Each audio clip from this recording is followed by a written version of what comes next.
Okay, so this is my very first video on this channel. That being said, I've been working on this since December before I got busy with college. So, especially with The Last Jedi, some of my stances may have changed a bit over time, and if it was anything drastic, I tried to write it into the video. I want to specifically shout out I Hate Everything's video on Last Jedi because I 100% agree with it, and Jenny Nicholson's video on Greatest Showman, which I also think is great and has a lot of good points. If the way I made this video doesn't work for you, for sure check those two out. I mean, go check them out anyway, but yeah. Also, sorry for some of the low quality and poor frame rates during my Last Jedi review. My preview wasn't working properly, and honestly, I just wanted to finally get these videos out there, so I didn't feel like sitting through another 4-hour render. Finally, I probably won't post reviews that are completely disconnected together anymore after this one. This is basically just a catch-up episode. Anyway, here we go.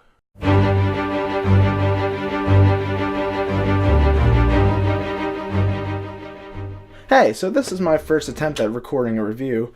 You had to go off just right now? Hold on. Hey, so this is my first attempt at recording a review, and I figured that Last Jedi would be a pretty good place to start. It totally isn't just because I finished BoJack Horseman and now have a crippling need to do something meaningful with my life. And what could be more meaningful than a review of the newest Star Wars movie on YouTube? So I've seen this movie twice now. I've talked to a bunch of my friends and listened to a ton of people talk about it, and I think what's been most shocking to me is how split everyone seems to be on it.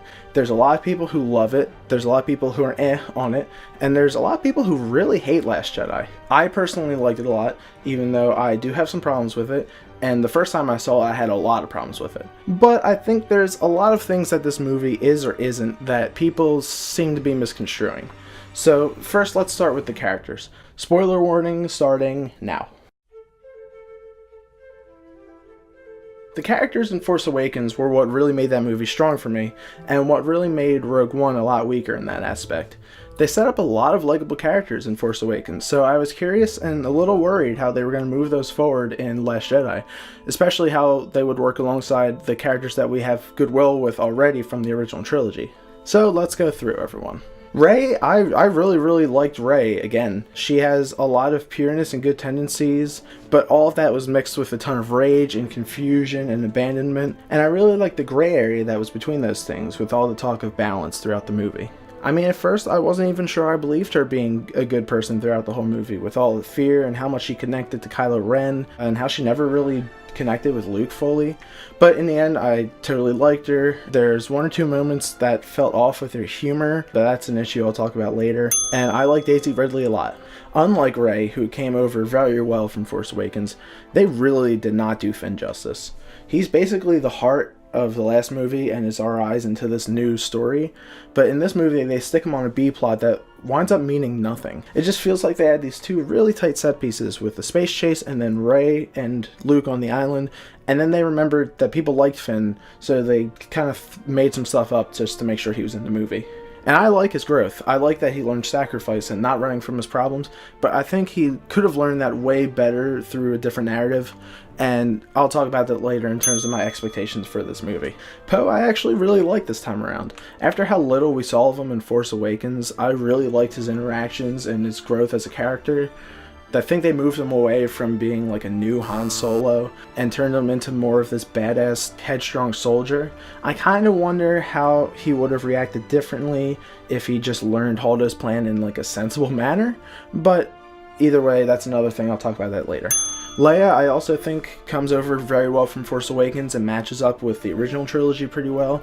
I liked watching her in leadership positions and how she cared about each individual person. One thing I didn't like is how she stopped Poe during Holdo's plan by just kind of stunning him and not continuing to teach him not to be a jackass. Maybe that was the point, maybe there's no other alternative, but it felt a little bit lazy for the character to just kind of do that. Now obviously everybody's been talking about Leia and the Force in this movie, and I'm totally down with that.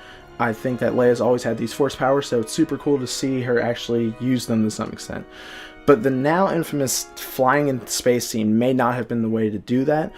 I'm going to be talking about how I would have rewritten a couple things in this movie, and that's definitely going to be one of them. Besides that, now I'm just really curious what the hell they're going to do with the character with Carrie Fisher's death in the next movie. I know that the family has said that they didn't want a CGI Carrie Fisher in the next movie, so I'm kind of curious what they'll do since they didn't kill her off and they didn't just kind of send her out to space somewhere. Now let's talk about Luke. From what I can tell, Luke is basically the main complaint a lot of people have, including Mark Hamill sometimes, kind of, with this movie. A lot of people hate what Luke did. They don't think that this is the way he would have acted, especially considering how he treated Vader in the original trilogy. And I totally get the pureness and forgiveness that is in Luke's character intrinsically, but like, one, that was with his long-lost dad, and two, people change over time. And yeah, Luke is pure intrinsically, but he also has a lot of anger and doubt on top of that, along with the fact that he really wasn't trained that much. And he didn't try to kill Kylo Ren, which a lot of people I've been seeing talking about the movie just completely missed, I guess. But he says that it was a split-second decision that he immediately regretted, but it was too late and he had to face the consequences. Plus, he's been isolated for a very long time, which changes a person and definitely isolated his bitterness and that doubt that's always been inside of him. Ultimately, Luke and Kylo share the same view of letting the past die. It's just about how they handle the past affecting them and moving forward, especially with Luke's talk with Yoda. Besides all that, I liked Luke a lot. I liked his acting, I liked the sass, I liked that we got to see how powerful he was despite having shut himself off for so long. I think that him, Rey, and Kylo really elevate this movie. I guess if you came in here wanting to see a carbon copy of a character from 30 years ago, then maybe this isn't the movie for you. Anyway, let's talk about Kylo Ren. I absolutely love how complex and interesting he is as a villain. We see so many moments where he's kind of sympathetic and could be an alright person, but then he just goes back to being super gross and manipulative and psychopathic, and I think that's great. I love the conversations with him and Rey. I totally buy how selfish he is. I wish we could have seen his reaction more to the death of his mom after he spared her.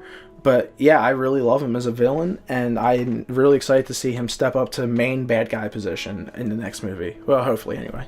Now that those guys are out of the way, I'm just going to speed through the rest of the cast. Chewie, R2, and 3PO are like barely seen throughout this movie, and I can see how that would piss fans off who want to see classic Star Wars characters again, but I was totally cool with it. Could have maybe done with some more Chewie because he's the most important of those three moving forward with the death of Han, but ultimately I'm alright with it. There's already so much going on in this movie. I'm happy with how they limited 3PO because I don't really like 3PO a lot, and I really liked the R2 playing the old Leia tape to Luke moment. I thought that was super cool. BB-8 I actually also think kind of got screwed coming in from Force Awakens, like Finn. And this BB-8 feels more like R2 in the prequels, where he's just this weird utility belt of random equipment, and he's just way too engaged in the action, like when he takes over the walker. His humor was way less subtle, and overall I just liked him in Force Awakens way more than I did here. There's also some scaling issues that I thought I saw in the casino scene with the little guy who's kept putting the coins in him, and then on the walker it seemed like he was fluctuating way more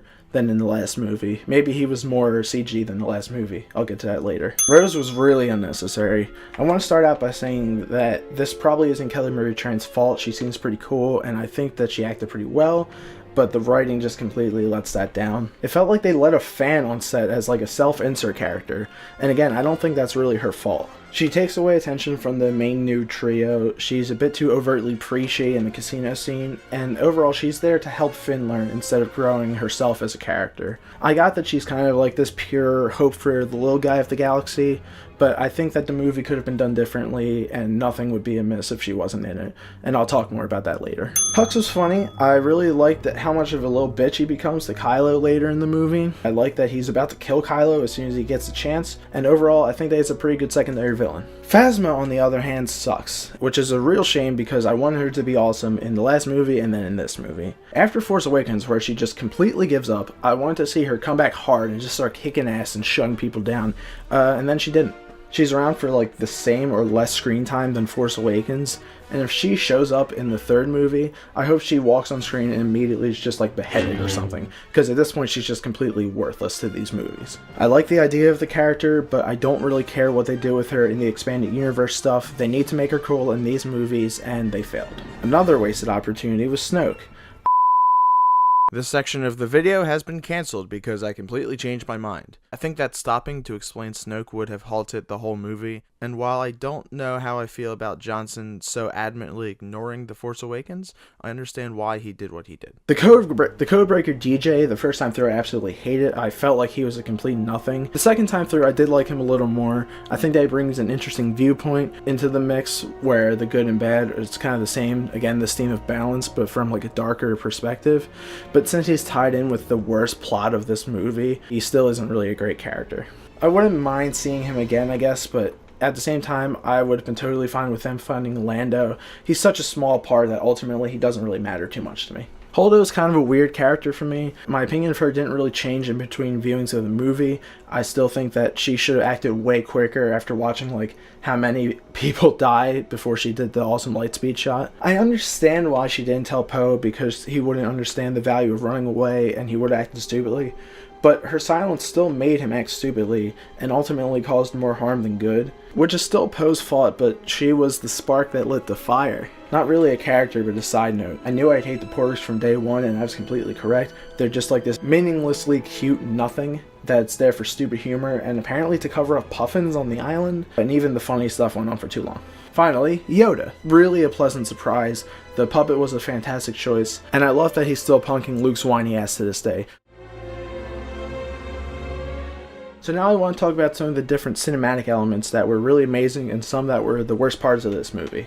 In terms of amazing stuff, the cinematography and visuals were beautiful, everything was very vibrant, and in terms of specific shots and scenes, there was the lightspeed crash, the 2 shots of Luke facing down the First Order, and Luke and Yoda were especially great. Despite that, something that I didn't like about the look of this movie was that it was way less grounded feeling than The Force Awakens and Rogue One, which both felt really dirty and heavy, and a lot of that is practical effects versus CGI. Last Jedi has a ton of CGI, especially with the new animals and creatures and aliens, and I think that that really betrays the impact of a lot of the visuals.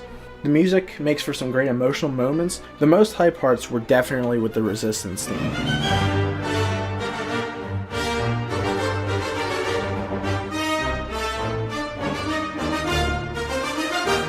Which is like just such a good song. But other than that, I could have done with some cool new music. I mean, Empire had the Imperial March. This one didn't really have anything besides like the Resistance theme worked really well, but that's from Force Awakens. Leia's theme and the Han Leia love song worked well, but again, that's older music. Other than that, I could have done with some new music. The Canobite theme was alright. There's like kind of too much shaker, I think.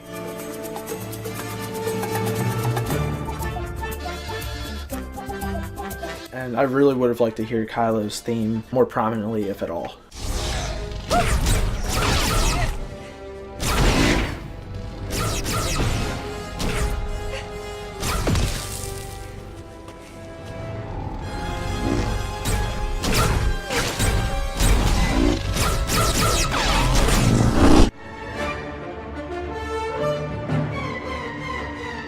Now let's talk about the 2 weakest parts of this movie, the pacing and the writing. The pacing, especially at the beginning of this movie, is pretty wacky and all over the place. At its worst, there's like 5 stories that we're trying to follow at the same time that go everywhere and they detract from each other's importance. It all tightens up near the end, but it definitely takes a lot of time to get going and to get to that point. There's also a couple points where I felt like this movie was going to end and it didn't, which didn't really bother me, but I know a couple of people that did, and I totally get that. But the writing was the absolute weakest link for me. I love Johnson's visuals and I liked his dedication to defying expectation, but his writing and his dialogue and his humor really didn't work for me a lot of the time. There's a ton of humor that didn't really mesh with me. For example, the Porgs, and there's some wordplay jokes that didn't work, like the whole Rey reach out joke, which I thought was funny, but it felt more like a funny movie moment than a Star Wars moment. A lot of it felt like typical Disney, Marvel kind of humor, which is already overdone in like the thousands of those movies that I still enjoy. In general, there's a bunch of word choices that didn't really mesh with me or feel Star Wars enough, like Supreme Leader Snoke saying, "Such spunk!" It's just kind of weird. I think another writer or like bringing Abrams back in would have been beneficial, and I don't know if this is Disney's fault because they're trying to write in things that they think people want to hear, or if this is just Johnson's writing and that's why Disney likes and trusts him enough with 3 new movies. Either way, there's some really weak writing throughout the movie and some pretty weird dialogue in terms of Star Wars. Other than that, before we get into expectations, I just want to say that I really bought all of the acting, especially Adam Driver and Daisy Ridley. And there's a small detail in the Luke-Kylo fight that was really cool, where there's a ton of emphasis on the feet, and we see that Luke's feet aren't affecting the salt, which I didn't notice the first time, and that was super cool. This movie was basically made to break expectations, which I think works a lot of times, and sometimes it gets to be overkill. So I want to talk about some of my specific expectations and what I got right and wrong, and where I think the movie went right or wrong.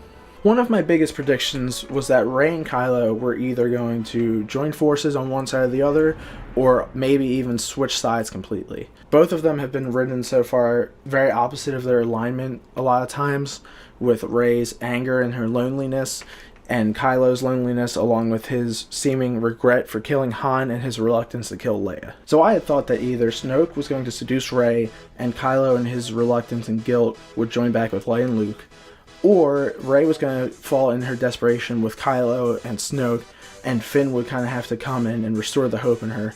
Or I thought that Kylo was going to reconcile with Leia, and then Kylo and Rey would fight Snoke in the last movie. But none of that happened, and I think that's all still works great. I think that they're setting up some great heroes and villains moving forward that are kind of similar, and it's cool because it breaks down the traditional good, bad, light, dark kind of thing.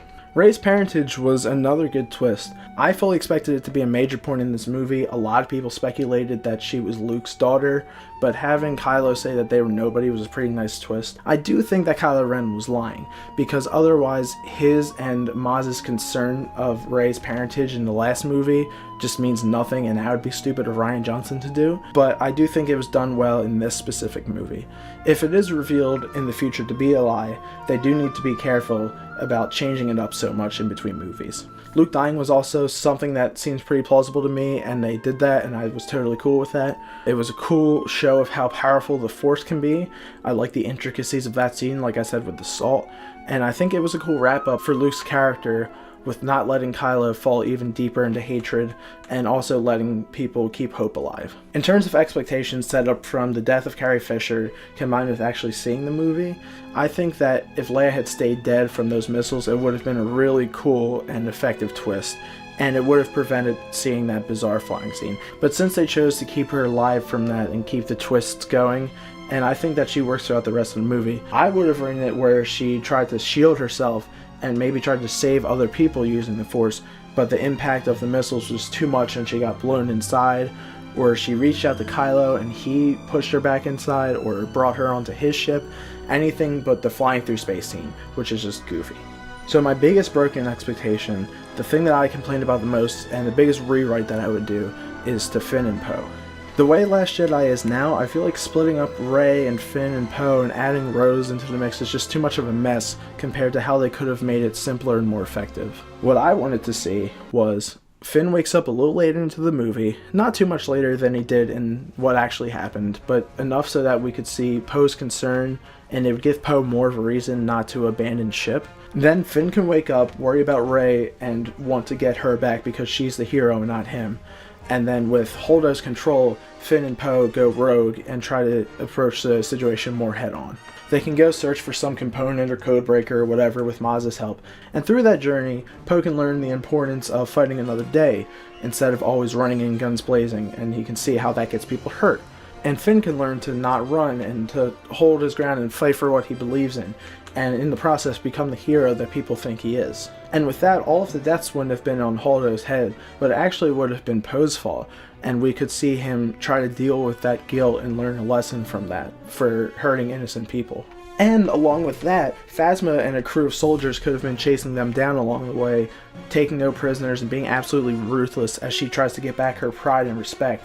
And then we could have had the super big climactic fight between Finn and Phasma that what we got just meant absolutely nothing with instead. I feel like if that had actually happened, we would have had a lot tighter of a movie, since we would have had Finn and Poe on their adventure, we would have had the main space setting, and then we would have had Rey and Luke on the island. Plus, if it was done like that, we would have a lot more reasonable romantic relationships open up, like Finn and Rey, or Finn and Poe, instead of what they're leaning towards, which is Finn and Rose, or Rey and Kylo, or Rey and Poe, which don't really feel right to me if we really need a romantic relationship. We were all afraid that this movie was going to be another Empire, just like Force Awakens was another New Hope.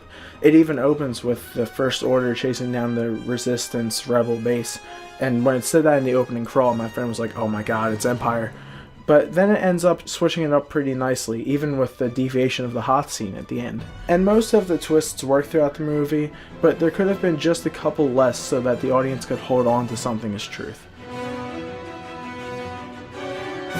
So just a couple random things before I close up. I think Finn trying to sacrifice himself and getting saved worked fine, but it could have been done better if it was Rey with the Falcon or Rey with the Force. And this is again me thinking that Rose should have been out of the movie. In terms of other bizarre scenes, alongside the Leia in space scene and the shirtless Kylo scene, the Luke milk scene is just like, what? Why are we seeing this? Who thought that this was a good idea? Poor Rey doesn't need to see this. She's standing there confused as hell like the rest of us. There was a board of people who watched this movie, but it got in there somehow, and I can find no reason for that scene other than maybe a callback to New Hope where Luke is also drinking bluish, grayish, greenish milk. But it's like, come on, man. No one I know liked that scene. No one anywhere liked that scene. Another one is the guy with the, it's salt. Like, another weird choice in this really long movie. I like Force Kid at the end. I think he sets up some pretty cool stuff in the future. I like the Rey mirror scene as like a film moment, but in this movie that's full of dead ends and twists the whole way through, this is kind of one of those that just doesn't go anywhere and doesn't help anything.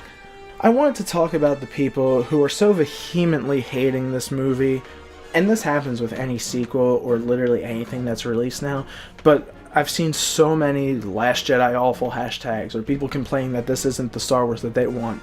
Like, just stop. It's totally okay to not like or hate this movie because that's how like entertainment works, right? But ultimately, when you're going with all these different directors for every movie, there's going to be differences like that. It's similar again to comic book movies and their fans, where I guess so many people just want to see exactly what they know reciprocated on screen every single time. And that's when you get the MCU, where there's some great movies, but at this point they think they understand the humor and the action that people want to see so much that the individual films don't have space to breathe. With this movie in particular, apparently people just want to see these complete archetype characters like the super noble Luke, who are just coming in and bestowing their knowledge onto the new kids. That's not how anything works. That's not how we get attached emotionally to these characters and feel the impact of these characters. I want to remind everyone of something that I think people tend to forget when it comes to these movies, alright? Star Wars is pretty stupid. New Hope is a hyper simple movie, but it feels amazing because of the effects and the world building and all of the impact that it's had on pop culture and science fiction and everything since. Until I'd say like halfway through Empire, Luke is really boring to me. But then he starts to grow and change and he starts to face these difficult emotions that he's feeling. Characters aren't interesting because they stay the same. They're interesting because they grow and adapt realistically. Mark Hamill said something along the lines of believing that Luke and other Jedi wouldn't have faltered or would have stayed strong in the face of this defeat. And I don't agree with that at all. The Jedi in the prequels suck. Yoda goes into exile just like Luke chooses to do. And Luke losing himself in isolation makes a lot of sense because if you look at the original trilogy, Luke's success is always with the help of other people. And this leads me to my final point. When we look at this new Star Wars trilogy, I actually think that Kylo Ren is the voice of these movies. I noticed this immediately in Force Awakens, right after Kylo kills Han and catches Rey and Finn in the forest. He has a line of dialogue that's something along the lines of, "It's just us now. Han Solo can't save you." And I took this immediately as one new character talking to the others, saying, you can't rely on old characters or old Star Wars traditions to make people like you.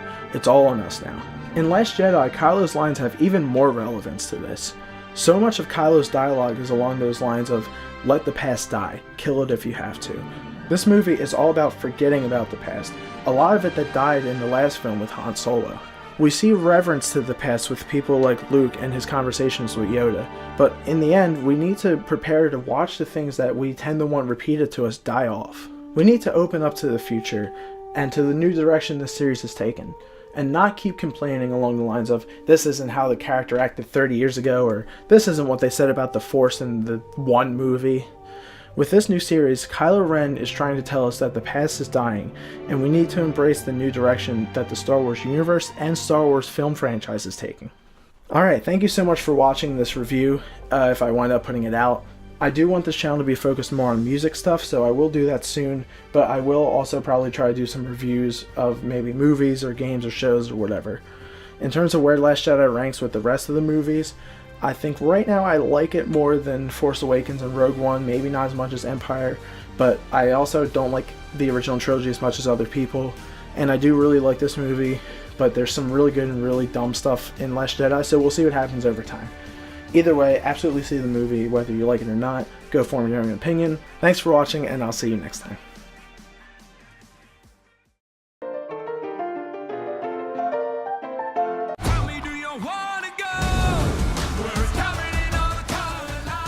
Welcome to another episode of the long-running internet sensation, the Scho.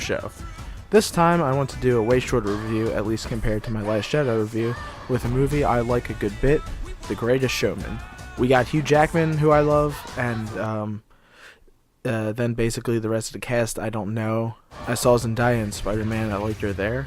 On the whole, I like this movie. It has basically all the problems I expected it to have, but I think this is a great movie to just sit down and have fun watching it. So I want to focus on the music, since that's my main thing, but I do want to go through the other aspects quickly. There's not much to talk about. As I kind of said, this is a really simple movie. That's not necessarily a bad thing, but all it does is hit the beats it has to, pull the heartstrings it has to, and tries to glitz up the past similar to something like Hamilton. Disclaimer, I have not seen Hamilton. From what I've heard of it and what I know, Hamilton and Greatest Showman are definitely different in execution, but I do bet someone at the studio somewhere along the line said, hey, Hamilton made crazy money by giving the past modern music, let's try that. But I don't want to shit on Hugh Jackman's vision too much because I respect him a lot for making this happen. Alright, so the plot. Super simple, man is full of dreams and too much ambition and achieves his dreams but hurts people along the way, and by the end he realizes what he's done and proves himself and wins them back. It really doesn't stray from that, it even adds the potential love troubles as additional conflict, and there's not much more to say about it. Not much more to say about the characters either, they're all serviceable. I like Barnum's arc, and I'm sure he was so much more of an asshole in real life. I enjoyed watching everyone, especially Philip and Anne and the bearded woman.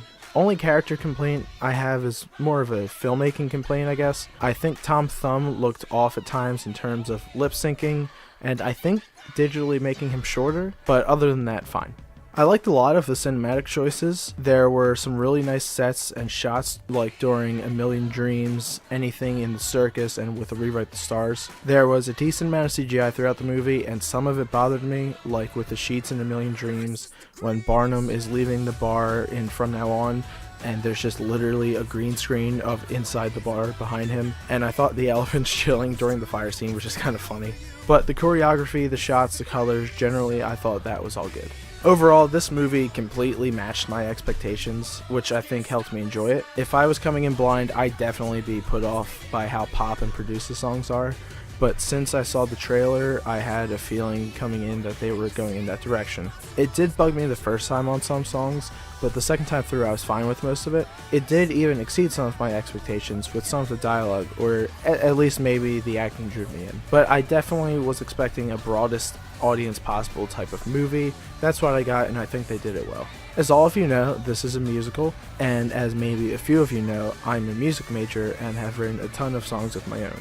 So I really wanted to focus on and critique the music from that angle. I'm not really going to be relating it to musicals because I don't know enough about musicals to compare, and this movie was aiming to make a pop album enveloped in a plot, so to compare it to most musicals probably wouldn't fit. So I'm going to break them down more as normal songs and a little bit how they fit into the plot.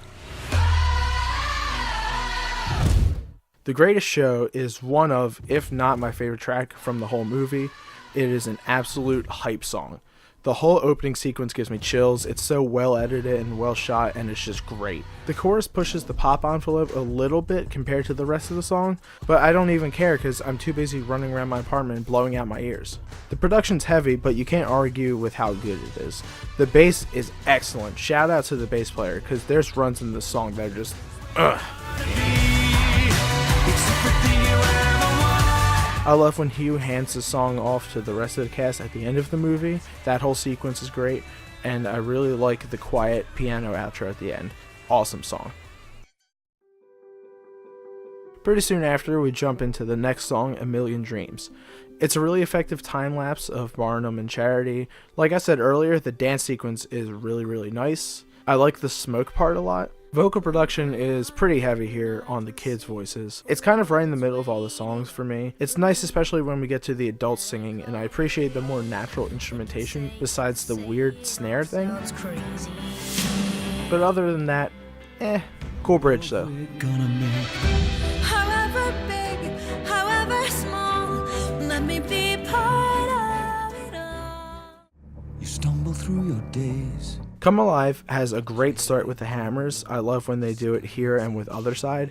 I'm torn on this song though, because on one hand the chorus is a great funky groove and I dig it and the dancing a lot, but the pre-chorus Come Alive brings it down a little too much for me. And the pop production is real heavy here, almost too much even with the other songs. It's one of the points where the song is farthest from being reliant on the musical to make sense, and it's just trying to be super accessible and inspirational. Like, it doesn't even matter that he's talking to the newly recruited circus people. It's so vague in its lyrics. But again, I'm too distracted listening to whatever monsters on the bass rip it to be too annoying.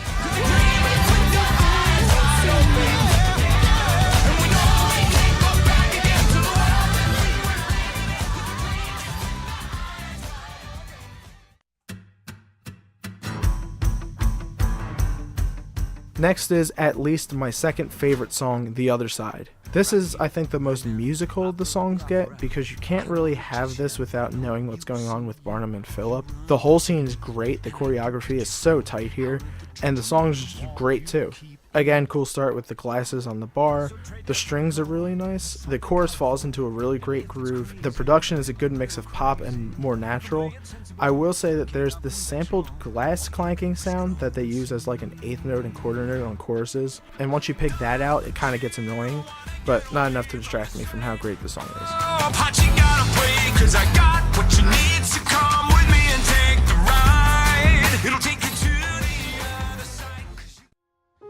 I'm trying to hold my breath. And right from one of my favorites, we get my least favorite. Never Enough bothered me a lot the first time, and the second time I was just kind of waiting for it to be over. It's a good way to show the connection of ambition between Lynn and Barnum, but it's such a stereotypical pop ballad like an Adele song or, well, a lot of songs right now. It's just boring overall.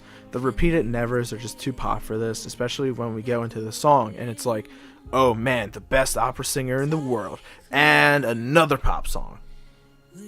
But I can't even be that mad because I'm nodding along with the chorus, the singer does kill it, and the production overall is good and fitting on this besides the stupid reverse snare thing again.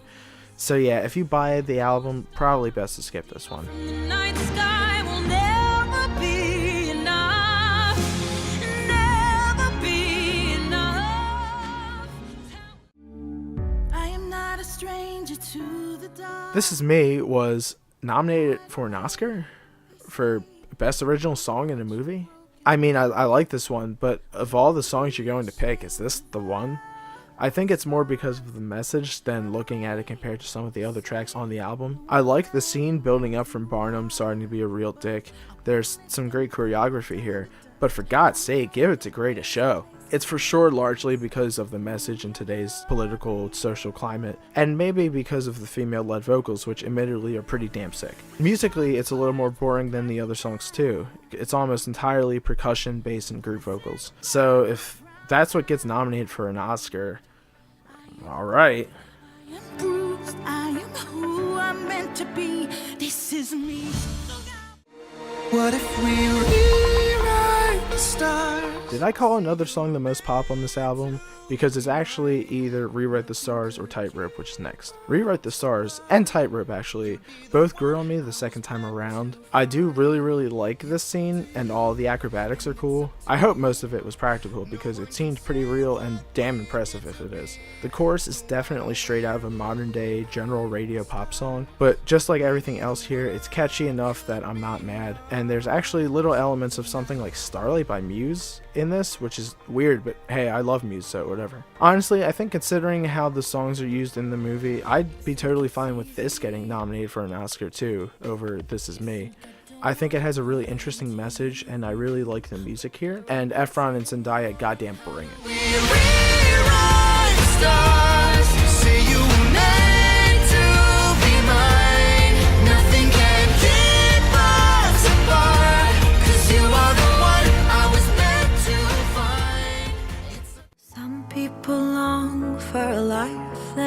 Like I said, Tightrope is a song I wasn't big on the first time around. I actually thought it was the most boring part of the movie, but looking back, it's actually used as a really cool way to see what everyone is doing at the same time. I think it's also just nice to get out of 4/4. It's a really pretty melody, the meaning connected with me way more on repeated listens, and I like her dancing parts later in the scene. The oohs get a little poppy for me, but they're still nice, and it's just a pretty little song.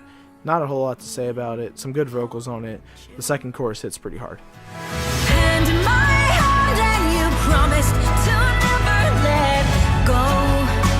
We're walking a tightrope.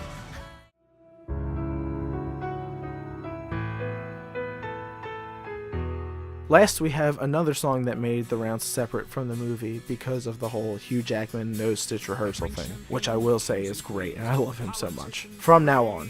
I think musically it's like 5 years late, because I feel like it belongs more when Mumford & Sons and those folky groups got super big. Either way, I like the production and instruments. Hugh Jackman gives a great performance on this, as he does throughout the entire movie, and I do think it does hit emotionally pretty well.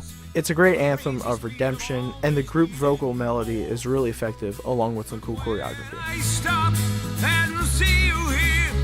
I remember who all this was for. This is my final order of my most liked to least liked songs. I don't think there's really a desperately weak one here, besides maybe Never Enough. To say any of them have poor production or bad writing would be stupid, and I think for the most part it balances those things well. The instrumentation is completely out of period, but again, I knew it would be coming in, so it only bothered me a couple times. Writing wise, performance wise, production wise, it's all just really solid.